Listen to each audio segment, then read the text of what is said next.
Tecnologia é o que move o mundo, mas poucas pessoas sabem o que as novas plataformas tecnológicas podem fazer pela nossa qualidade de vida e na prevenção de doenças. Aqui em Biomanguinhos trabalhamos todos os dias em busca de pesquisa, inovação e desenvolvimento tecnológico. Somos uma unidade da Fiocruz que atende prioritariamente as demandas da saúde pública nacional, desenvolvendo produtos imunobiológicos que fazem a diferença na vida de milhões de brasileiros. O trabalho de desenvolvimento tecnológico é dividido em 4 programas: vacinas virais, vacinas bacterianas, kits para diagnóstico e biofármacos. Esses programas contam com diversos laboratórios, núcleos organizados por plataformas tecnológicas, equipes altamente qualificadas em inovação incremental e transferência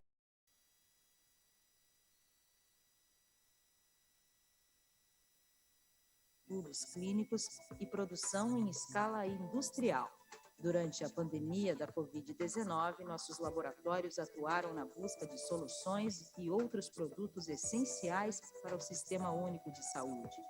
Desenvolvemos projetos de vacinas próprias que podem oferecer autossuficiência do país na produção do imunizante. Uma delas é a vacina sintética, com base em peptídeos capazes de induzir a produção de anticorpos para defender o organismo contra o vírus da Covid-19. Essa vacina, ela identifica pequenos pedacinhos do vírus SARS-CoV-2 por bioinformática e esses pedacinhos eles são acoplados em nanopartículas de ouro para desenvolver respostas imunológicas que combatam o vírus SARS-CoV. Nossas equipes também trabalham no desenvolvimento da vacina de subunidade, que utiliza proteínas do vírus ou seus fragmentos capazes de estimular a melhor resposta imune. As formulações vacinais testadas mostraram resultados muito satisfatórios na fase de imunogenicidade e toxicidade dos mesmos. Outro projeto é a vacina de RNA autorreplicativo. Para sua produção, são escolhidos antígenos específicos do vírus para compor a formulação. São utilizadas diversas estratégias especiais para a obtenção das melhores respostas imunológicas para a proteção do organismo. O RNA contendo proteínas do vírus SARS-CoV-2 é encapsulado em lipossomas que vão entregar esse RNA na célula do indivíduo vacinado. Dentro da célula, esse RNA ele sofre um processo de multiplicação e também dá origem às proteínas do vírus SARS-CoV. Biomanguinhos está estruturado para atuar tanto no desenvolvimento, análise da eficácia ou estudos clínicos de protótipos de vacinas. Desenvolvemos kits para diagnóstico molecular e testes rápidos, inclusive os antígenos e anticorpos utilizados nos mesmos. No segmento de diagnóstico, nós temos que destacar alguns resultados concretos que foi possível, então, oferecer e devolver para a sociedade. Nós trabalhamos no desenvolvimento e na implementação da produção escalonada do ensaio molecular para SARS-CoV. É uma ferramenta imprescindível desde o primeiro momento para o enfrentamento da pandemia e nós conseguimos produzir 500 mil testes e oferecer isso por semana para as ações de saúde pública no Brasil. Com relação aos testes rápidos, é uma plataforma dominada tecnologicamente aqui em Biomanguinhos, na Fiocruz, e que nós temos a possibilidade de desenvolver e produzir inúmeros testes, inúmeros kits para diversas doenças. Mas agora a gente já está implementando e utilizando os testes de detecção de antígenos do SARS-CoV. Esse teste de detecção de antígeno, com base na plataforma de testes rápidos, permite que em até 20 minutos tenhamos uma efetiva resposta se aquele indivíduo tem ou não o SARS-CoV. E agora, mais recentemente, estamos em fase final de desenvolvimento para implementação e uso amplo dos testes de detecção de anticorpos neutralizantes para SARS-CoV. Isso significa que nós poderemos, de forma ampla no Brasil, ter uma avaliação das pessoas que possuem já uma efetiva resposta contra o SARS-CoV. A pandemia trouxe grande interesse de diversos setores da economia na busca de soluções, não apenas no desenvolvimento de vacinas, mas também na automação de processos essenciais no combate à doença. Biomanguinhos vem investindo muitos recursos em tecnologia, inclusive na automação de processos. A automação ela auxilia consideravelmente na rotina dos ensaios de sorologia, uma vez que ela aumenta a qualidade desses dados gerados, a capacidade de testagem e também a velocidade na liberação desses resultados. Tais avanços significativos foram alcançados graças à estrutura e capacidade técnica de Biomanguinhos. Esses recursos e serviços também estão disponíveis para parceiros e instituições externas, visando o crescimento da área de biotecnologia do país. Competência, infraestrutura, inovação, pesquisa e tecnologia de ponta. O objetivo de Biomanguinhos é oferecer as melhores soluções nas áreas de prevenção,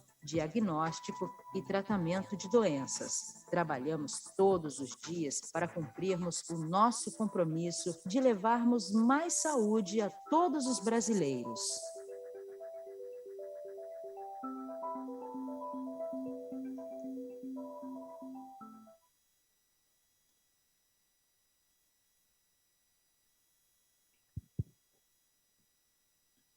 Boa tarde a todos. Good afternoon, everyone. First of all, I would like to thank you the presence of the audience here in the auditorium and also the people that are connected virtually with this panel. Today, we're gonna initiate the panel, the second panel of the International Symposium on Immunobiologicals, where we will discuss the strategies to accelerate biopharmaceutical development, driving innovation to speed up access. To comply with that, we are going to have two lectures. One lecture will be given by Dawn Stewart, that is present here in person, and another lecture by the Thomas Gerlach. So, presenting the bio of Thomas Gerlach, he is a pharma professional with more than 30 years of experience in biopharmaceuticals and venture capital, who worked in big multinational companies like Novo and Novartis in Germany and Switzerland, but also in successful startups like Actelion in Switzerland and Brazil, early startup like Biozeus in Brazil, and in venture capital in life science. During his career, he worked in drug development, leading global teams, but also in commercial and operational functions as general manager of Actelion Brazil. During his 9 years in venture capital, he identified investment opportunities in biopharmaceuticals, diagnostics, and medical equipments, and supported the portfolio companies on the operational as well as board level. Currently, Thomas is Chief Strategic Officer of Penex Therapeutics, a New York-based biopharmaceutical company developing first-in-class Penex one-channel blockers targeting chronic pain and other indications. Thomas holds a PhD in biology and a bachelor in chemistry from the University of Mainz in Germany, and has spent 3 years as research at Michigan State University. Now present Dawn Stewart. Dawn Stewart is the CEO of Plant Pharma Corporation and is an entrepreneur and a scientist with 30 years experience in the biotechnology industry. Dr. Stewart is a founder of the Canadian biotechnology companies, Plant Pharma Corporations and Antoxa Corporation. As the CEO of Plant Pharma, Dr. Stewart has advanced the company's plant-based manufacturing technology over 10 years from its startup, directing fundraising and development of a strong intellectual property portfolio, and implementation of international partnerships with pharmaceutical companies, government organizations, and foundations, including Fiocruz and Biomanguinhos. Cruz e Biomanguinhos. Dr. Stewart ganhou experiência em biosimilares como diretor de pesquisa e desenvolvimento para a corporação Cangene, que é uma empresa biotecnológica na organização Apotex. Na Cangene, o Dr. Stewart liderou programas colaborativos in-house internacionais desenvolvendo biosimilares e fármacos inovadores. Dr. Stewart obteve doutorado da Universidade de London, no Reino Unido, e ganhou experiência acadêmica na University of Alberta, em Edmonton, no Canadá. Então, gostaria de agradecer ao Thomas e ao Don por aceitar o nosso convite e por contribuir para a nossa discussão com a sua experiência e conhecimento. Então, Thomas, você já pode compartilhar os seus slides e pode começar a sua apresentação. Bom, muito obrigado pela apresentação e muito obrigado por me convidar para palestrar. Os slides serão exibidos pelo seu lado. Bom, ok, apareceram. Então, vai para o próximo slide, por favor.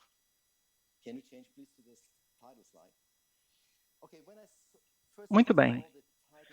Quando eu vi o título da minha apresentação, eu pensei que era um título muito amplo e eu tentei na minha apresentação focar um pouco mais. Focar mais no desenvolvimento de fármacos para novo modo de ação com novos alvos. Eu também foquei na interação em termos de subcontratação, a interação com CMOs, CROs e parceiros acadêmicos. Antes de entrar na discussão sobre subcontratação e as atividades relacionadas, eu gostaria de lembrar-lhes... Mude o slide, por favor. Eu gostaria de lembrar-lhes... Não, o slide anterior, por favor. Eu gostaria de lembrar vocês o que impulsiona o desenvolvimento de fármacos, porque isso tem um impacto importante sobre como você acaba gerindo a sua interação com os fornecedores de serviços. Parece muito simples, mas a missão principal do desenvolvimento de fármacos é a tradução da pesquisa básica para produtos terapêuticos úteis e inovadores. Então, estamos traduzindo a ciência para produtos, e isso não é tão fácil quanto parece. Porque depois que você desenvolve o desenho do seu projeto e o seu plano de desenvolvimento, você precisa ter clareza de que você sabe o que é o seu alvo, o que é o seu produto-alvo, o perfil do produto-alvo. Porque no começo, você pode não saber tudo sobre o seu modo de ação, como o fármaco funciona e como é o perfil de efeitos colaterais, mas você precisa ter uma ideia sobre onde você quer chegar e onde você quer estar no final. Só assim você vai garantir que o programa de desenvolvimento vai apoiar o uso terapêutico do produto e o produto final. Então, aqui temos que sentar e realmente examinar os dados, porque estamos num ambiente focado em dados. Então, são os dados que vão impulsionar o desenvolvimento. Então, você precisa ver se o que foi feito e se os dados que foram gerados apoiam, sustentam o seu alvo, o seu produto-alvo. Então, esses são os marcos de decisão, porque se esse não for o caso, você precisa voltar e redefinir o alvo. Ou então, você precisa acabar com o seu produto, o seu projeto, ou redefinir a sua estratégia de desenvolvimento. E não devemos nos esquecer que no nosso negócio, antes de lançarmos o nosso produto, há um outro obstáculo, que é a aprovação das agências reguladoras. Então, o programa de desenvolvimento do produto precisa estar de acordo com os padrões da FDA e da Anvisa, senão vocês não poderão lançar o produto no mercado. Então, estamos falando de um processo complexo, longo, risco e caro que precisa ser gerido. E para isso é necessário uma colaboração multidisciplinar e uma abordagem focada no produto. Então, aqui chegamos ao ponto de como gerir isso da forma mais eficaz e da forma mais econômica. Os pontos de decisão críticos são sempre o tempo, flexibilidade, risco. Não esperem que o caminho de desenvolvimento seja algo linear. Não é. Não é só uma questão de chegar do A para o B. Muitas vezes você tem que voltar, pois os dados não sustentam o seu caminho, você precisa voltar atrás, repensar, refazer, e às vezes há obstáculos no caminho. Então, é um caminho complexo e longo. E para gerir isso, é preciso haver uma colaboração com parceiros, e isso é algo complexo. Precisamos sempre ter em mente que o caminho de desenvolvimento não é algo linear, não é algo simples, e é necessário ter flexibilidade. No que diz respeito à execução do desenvolvimento, o plano de desenvolvimento, há sempre a questão de quanto pode ser feito internamente e o que precisa ser feito através de subcontratados. Então, pode ser um parceiro acadêmico, pode ser uma CRO, uma organização de pesquisa contratada. Tem muitos parceiros potenciais que podem nos ajudar, que podem lhes ajudar a trazer o seu produto ao mercado e transformá-lo num produto viável. Quando eu comecei a minha carreira profissional numa empresa farmacêutica grande, basicamente todas as empresas eram empresas completamente integradas. Tudo era feito internamente. Hoje, nas grandes farmacêuticas, há uma mistura de trabalho interno e trabalho subcontratado. Esse é o padrão hoje em dia. No que diz respeito a startups, muitas vezes você não tem escolha. Muitas startups começam como empresas completamente virtuais. A minha própria empresa, a Penix Therapeutics, hoje ainda é uma empresa completamente virtual, porque nós não queremos investir, nesse momento, em espaço laboratorial e não queremos investir no pessoal para termos nosso próprio laboratório. Então, depois que você lidar com essa questão de trabalho interno versus trabalho subcontratado, você precisa pensar sobre quais são os seus interesses-chave. Você quer ter mais flexibilidade? Qual é o potencial de economia de custos e de compartilhamento de risco? Quais são as possibilidades de você não investir no seu próprio laboratório? Então, essa é uma tendência que está permeando a nossa indústria. Inicialmente, a maioria das CROs e CMOs eram baseadas nos Estados Unidos e na Europa, mas recentemente, na última década, houve uma expansão disso para a Índia e para a China, fazendo com que a escolha de CROs se tornasse algo mais complexo. Mas esse é um modelo que é considerado mais eficaz, tanto do lado da empresa farmacêutica quanto do lado da CRO. Isso porque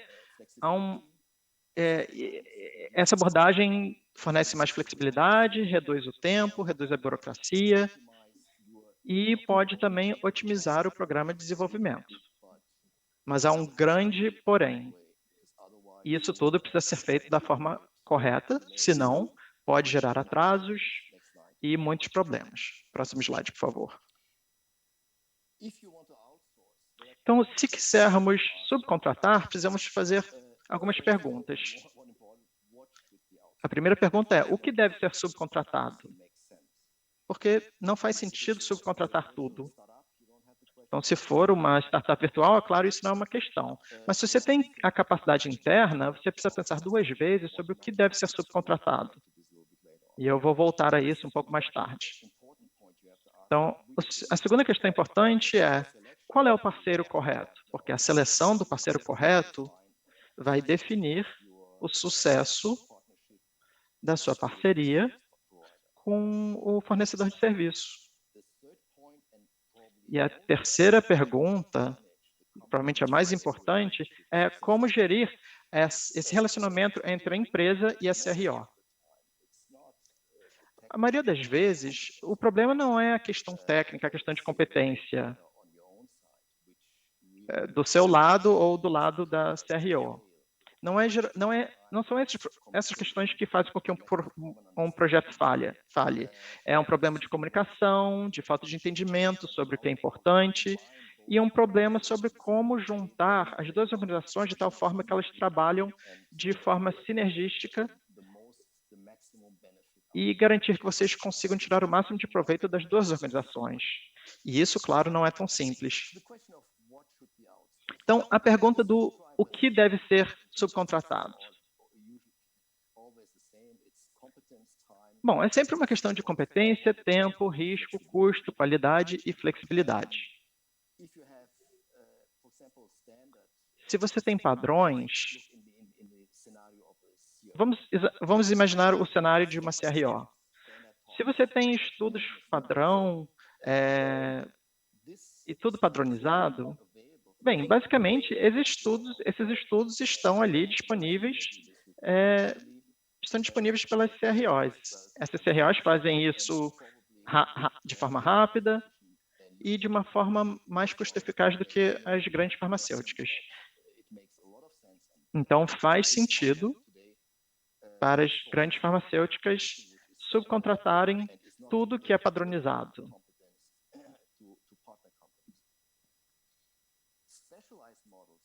Modelos especiais, quando temos estudos especializados com animais, aí as coisas se tornam mais complexas. Então, se isso está fora da sua competência-chave, você pode desenvolver isso internamente ou você também pode buscar parceiros competentes que geralmente têm alguma experiência nisso. Então, esse pode ser um parceiro acadêmico, pode ser um parceiro comercial, pode ser uma CRO. Então, você subcontrata essa organização para desenvolver o modelo para você e para estabelecer esse modelo e fazer o estudo. Muitas vezes essa é a melhor solução. Quando você tem restrições de capacidade e prazos curtos, a terceirização, a subcontratação, também é uma boa escolha para superar essas restrições. E há também o custo o argumento de custos, de velocidade. Essas questões são importantes para a tomada de decisão, isto é, para a decisão se deve se subcontratar ou não. No final, é sempre uma mistura sobre o que faz mais sentido para a empresa. E é isso que impulsiona a sua decisão sobre o que subcontratar. Quanto ao parceiro correto, fica um pouquinho mais complicado. Você pode olhar a competência, tempo, geografia, custo, qualidade e flexibilidade, mas muitas vezes é uma questão de organizações de pesquisa contratadas pequenas ou grandes, um parceiro pequeno ou grande. Há opções na China. Temos CROs muito grandes nos Estados Unidos. E isso tem vantagens e desvantagens, você ter um parceiro grande. Se for um programa padrão, às vezes você fazer uma parceria com um grande parceiro faz muito sentido, porque, por um lado, há muitos estudos, você não precisa enviar os componentes de uma parte para outra, você só lida com uma interface, uma equipe do outro lado, o que diminui os seus esforços gerenciais no gerenciamento desse programa.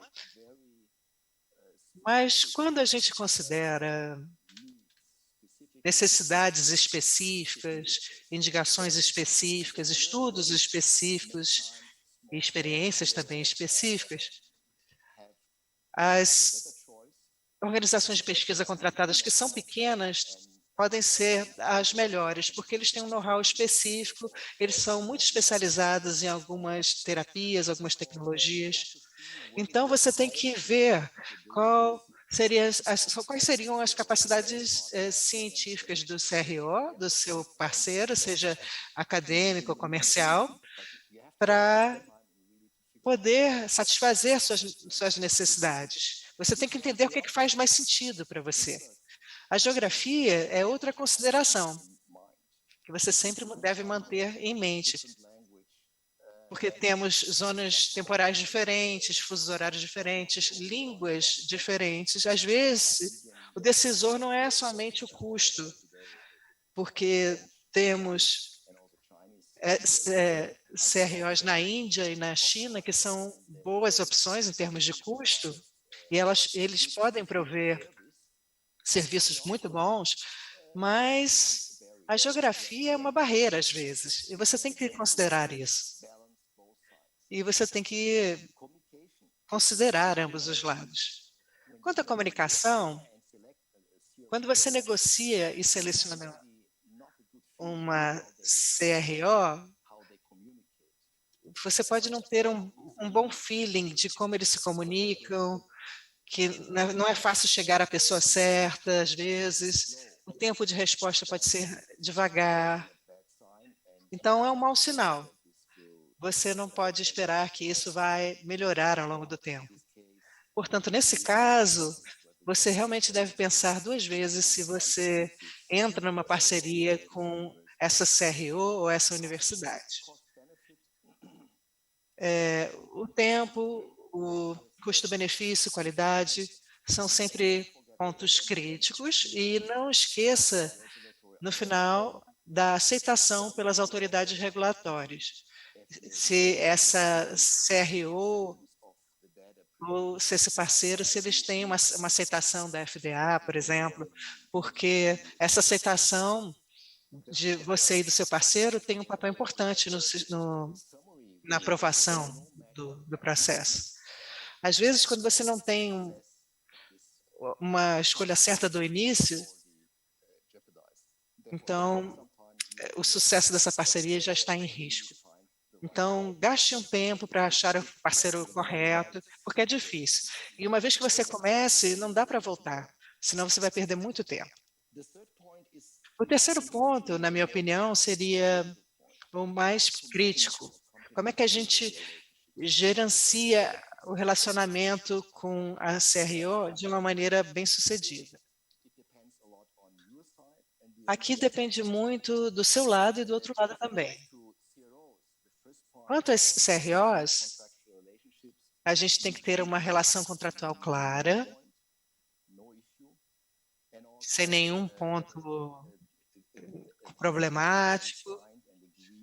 Você tem que discutir, assinar, ler os protocolos de estudo.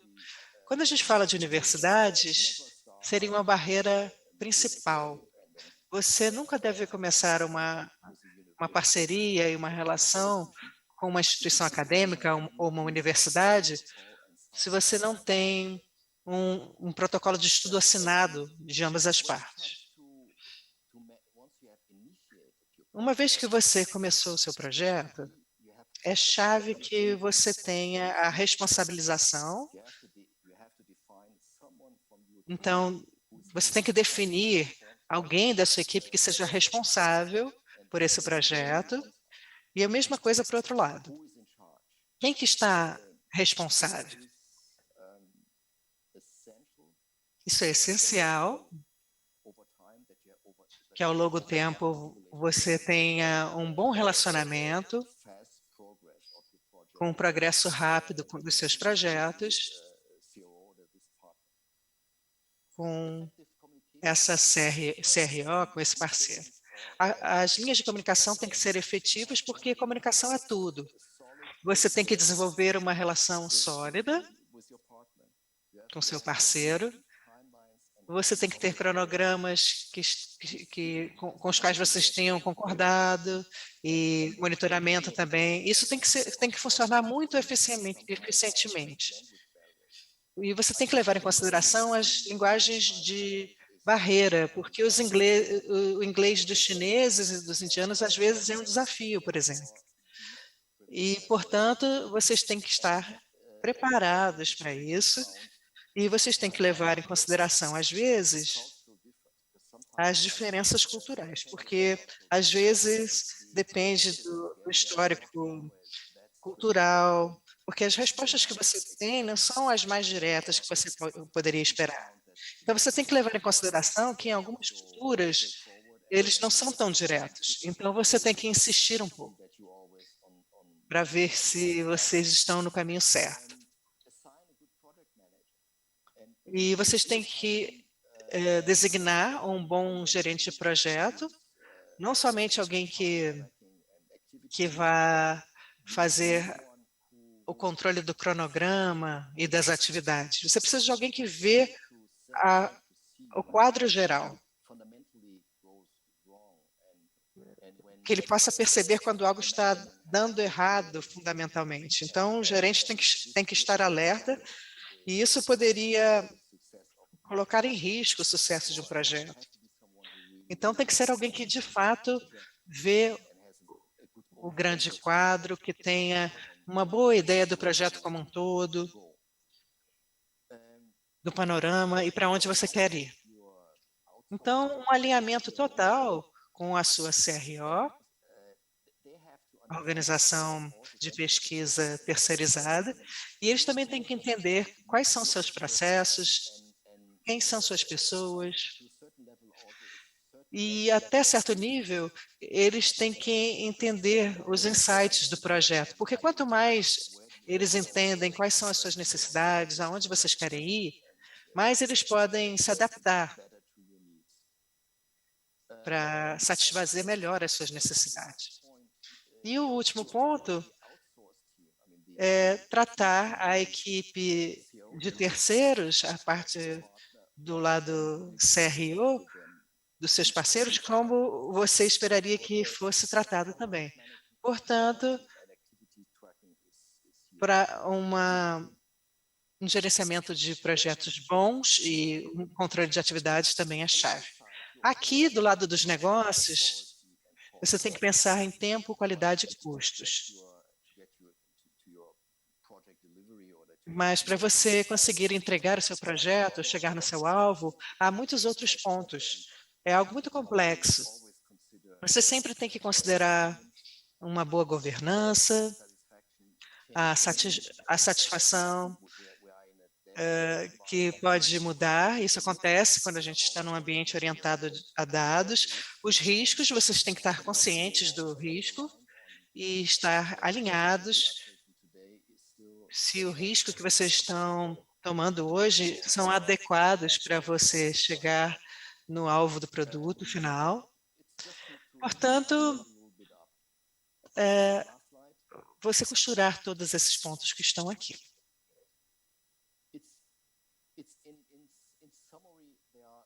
Em resumo, há 3 pilares para o sucesso na terceirização. Primeiramente, você tem que ter uma estratégia clara e você tem que ver os benefícios claramente do que você quer terceirizar.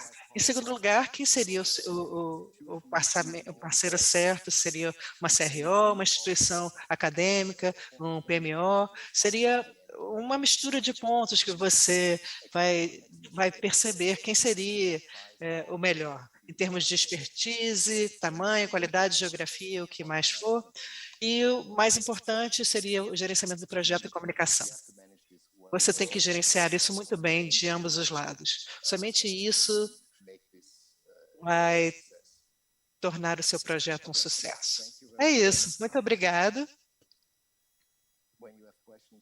Quando vocês tiverem perguntas, me avisem, que aí a gente começa a nossa sessão de discussão. Muito obrigado, Dr. Thomas. Foi excelente, muito claro. Eu acho que é muito importante para nós entendermos como gerenciar projetos complexos com terceirização, fazendo muitas vezes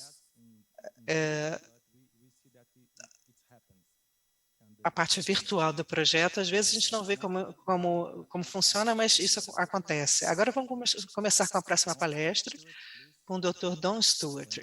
Stewart, por favor. Ele vai falar sobre plataformas de produção baseada em plantas como uma estratégia para a aceleração do desenvolvimento dos produtos biológicos. Olá,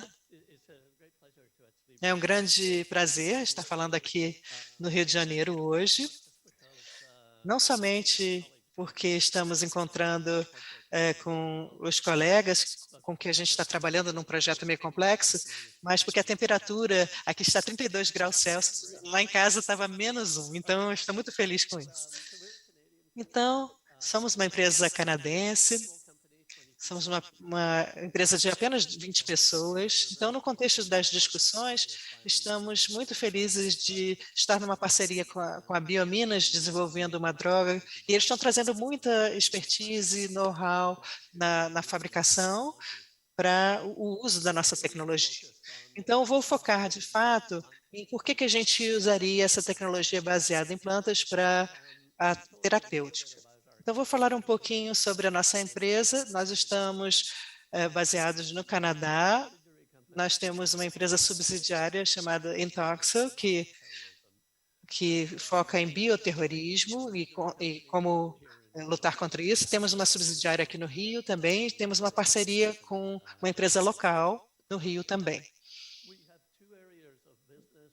Nós temos a área de biodefesa e temos de biosimilares. Ambos estão desenvolvendo produtos que levam pouco tempo da parte clínica até o mercado. Então, a gente reduz custos e dá boas oportunidades para as empresas se desenvolverem. No Canadá, nós temos as medidas antiterrorismo, que foram desenvolvidas pelo Departamento de Defesa do Canadá, uma parceria com uma aliança com os Estados Unidos, Austrália, Canadá e o Reino Unido. Estamos desenvolvendo agora e estamos licenciando o produto. Estamos há 2 anos de lançar no mercado e temos uma droga de próxima geração e estamos trabalhando com a Biominas com algo que vai expirar em 2028. Quando a gente está observando os biosimilares, estamos tentando descobrir quais são as produções mais custo-efetivas. Eu passei muito. Tem muitas estratégias diferentes utilizadas por várias empresas para produzirem biosimilares. Muitas vezes a gente usa o mesmo tipo de tecnologia, sistemas bacteriais para proteínas ou para capsuladas ou encapsuladas, mas nem em todos os casos as tecnologias originadas foram usadas. Se você observa as drogas há 30 anos atrás, a maneira de você fazer uma fermentação bacteriana mudou. Então, os métodos que são mais custo-efetivos não são necessariamente os melhores. Aqui, nós temos uma variedade de abordagens diferentes que estão sendo utilizados para produzir. Desculpa, estou no slide errado. Eu me adiantei, mas há uma variedade de sistemas diferentes utilizados para usar drogas biosimilares. O que estamos observando aqui seria a expressão baseada em plantas. Nós somos uma empresa de expressão baseada em plantas, tem uma variedade de empresas trabalhando com isso, que estamos sendo aprovadas para a saúde do Canadá, por exemplo, uma vacina de Covid que foi aprovada 2 semanas atrás, e outras drogas similares, por exemplo, no mercado da Pfizer, e uma variedade de candidatos. Então, quando pensamos de sistemas de fabricação alternativos, principalmente aqueles baseados em plantas, há pontos fortes e pontos fracos. As plantas têm baixo custo, e eu vou falar mais sobre isso. As fábricas têm baixo custo, mas há algumas desvantagens. E como desenvolvedor, nós temos que ter ciência disso e precisamos concentrar na mitigação dos riscos. É interessante se observarmos o número de aprovações de biofarmacêuticos produzidos com base em diferentes processos. São dados que vêm da revista Nature. Então, vocês podem ver aquilo que foi derivado de células de mamíferos, aquilo que foi derivado de plantas, derivado de micro-organismos. E há um material de produzidos com base em plantas e outro sequenciamento com base em plantas. Então, como vocês podem ver, mais ou menos a partir de 2020, as plantas foram mais aceitas pelas empresas, pela indústria farmacêutica e pelas agências regulatórias. Então, o que é essa tecnologia? Bom, nós trabalhamos com uma planta, que é uma variedade de tabaco, e essa é uma biomolécula, e há um processo simples. Você cultiva as plantas durante 4 semanas, num ambiente fechado, controlado, e no final dessas 4 semanas, você tem uma agrobactéria que infecta apenas as plantas e contém o gene de interesses. E isso é o que nós chamamos de infiltrato. Isso é forçado para dentro das plantas e as plantas são cultivadas por mais uma semana. Os genes saem da agrobactéria, são transferidos da agrobactéria para a planta, através de cromossomos, e aí a planta começa a produzir o seu produto. Então, após apenas uma semana, você pode cultivar, extrair e purificar o fármaco de forma padronizada.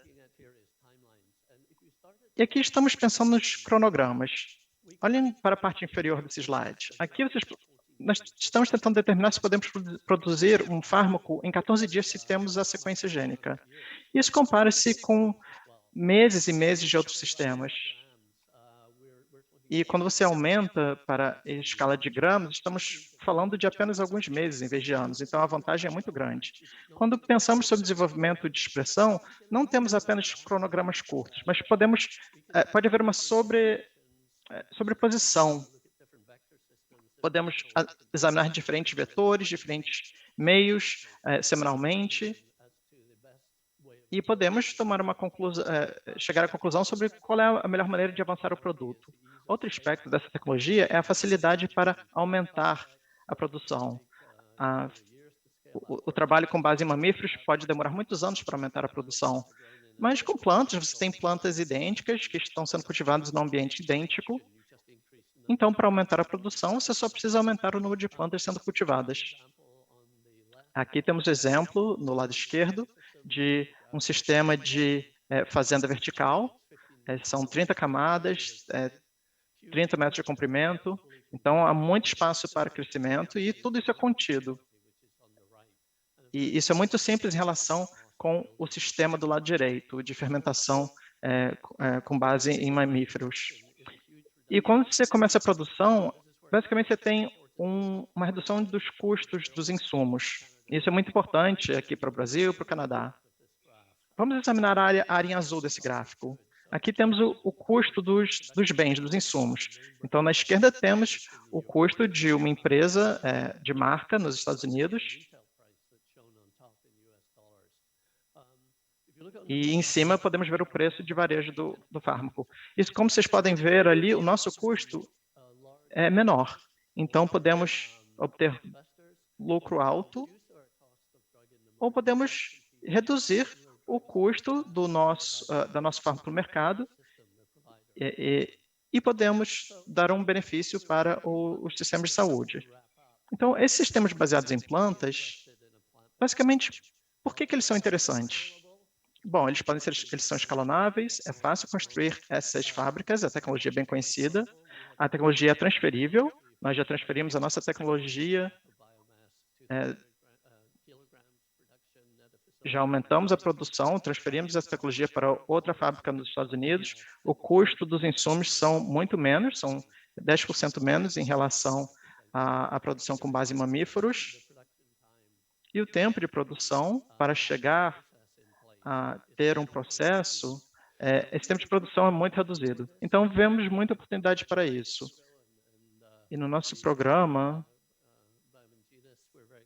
nós estamos muito emocionados com nossa parceria com Biomanguinhos para mover esse projeto adiante e para trazer um produto ao mercado, um produto que oferecerá economia de custo para os governos brasileiro e canadense. E também uma grande oportunidade para levarmos esse produto ao mercado, esse fármaco ao mercado.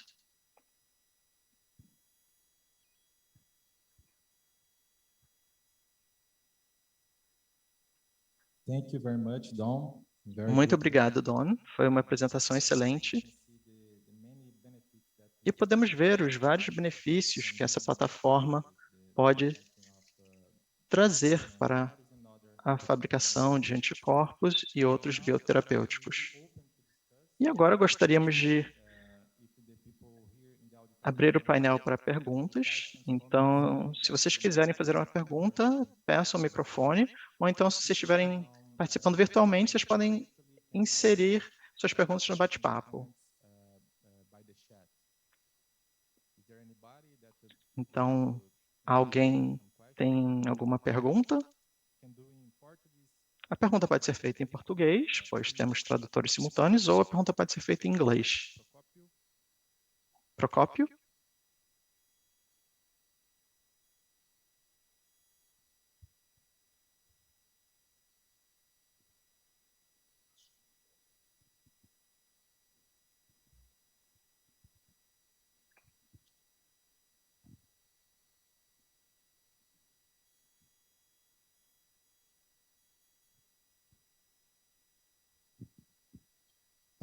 Hi, congratulations, very nice. Olá, parabéns, foram apresentações muito boas. Nós trabalhamos com anticorpos monoclonais e nós temos uma dúvida nesse momento. Qual é a situação dos anticorpos monoclonais com glicosilação quando eles são produzidos por plantas? Nós temos algumas ressalvas sobre isso. Então, como está a situação em relação a isso? Essa é uma pergunta muito boa. É uma pergunta-chave em relação à utilização de plantas. Então, as plantas têm diferentes padrões de glicolização em relação às plantas de mamíferos. As células de plantas são eucarióticas e essas células têm açúcares que são específicos às plantas. Então, elas não têm galactose. Então, o que nós fizemos como empresa foi nós trabalhamos na glicolização específica para as plantas e nós transferimos as açúcares dos mamíferos que estão faltando e também trabalhamos com universidades. A maioria dos fármacos baseados em anticorpos monoclonais não são siloadas.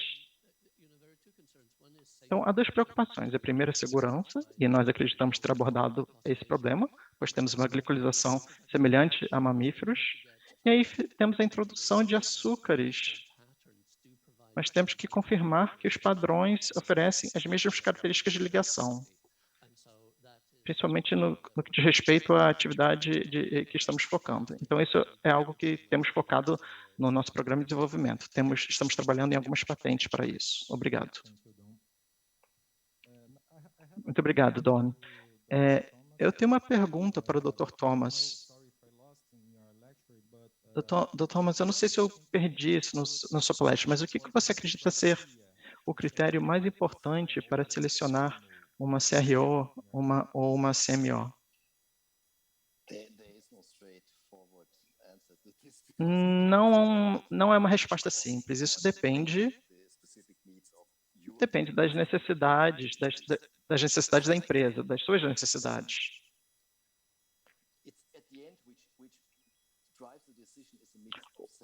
O que impulsiona a decisão, basicamente, são vários fatores.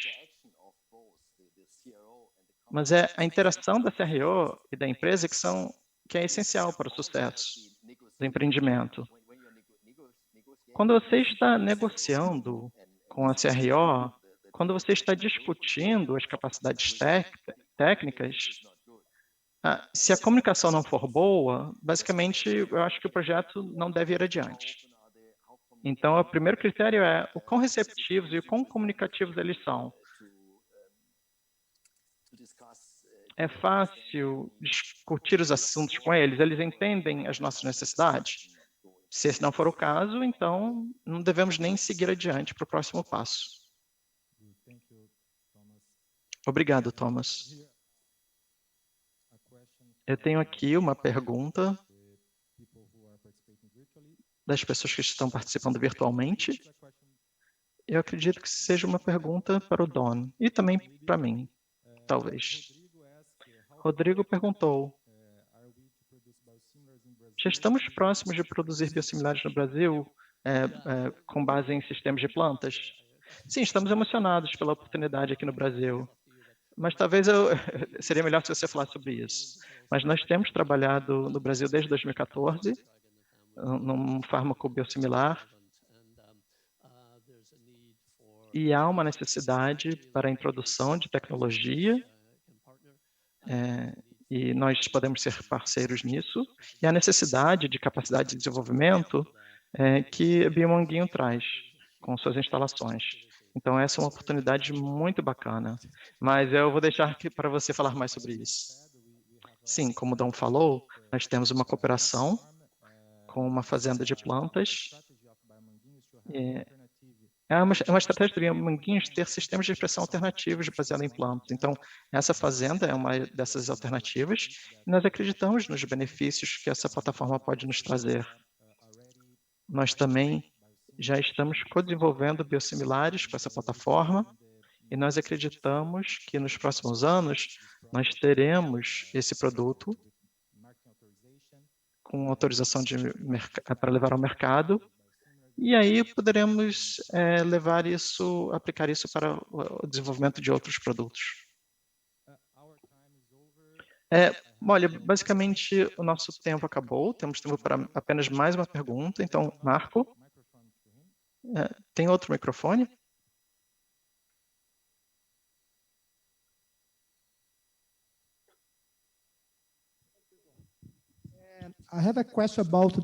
Eu tenho uma pergunta sobre alimentação. Vocês produziram, ou melhor, as sementes, é alguém que fornece as sementes para vocês? Porque essas plantas são modificadas. Elas têm uma via de glicolização diferente. Então, as sementes foram compradas ou o Biomanguinhos produziu as sementes? Sim, essa é uma pergunta interessante também.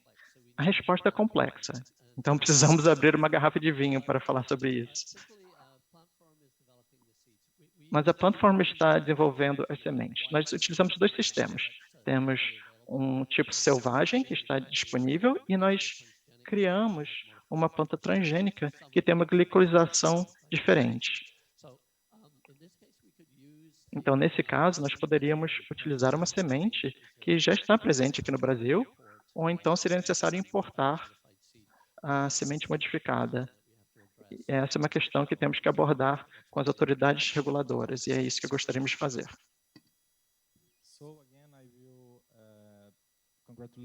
Bom, então gostaria de mais uma vez parabenizá-los pela palestra. Dawn e Thomas, muito obrigado por compartilhar a sua experiência e seu trabalho.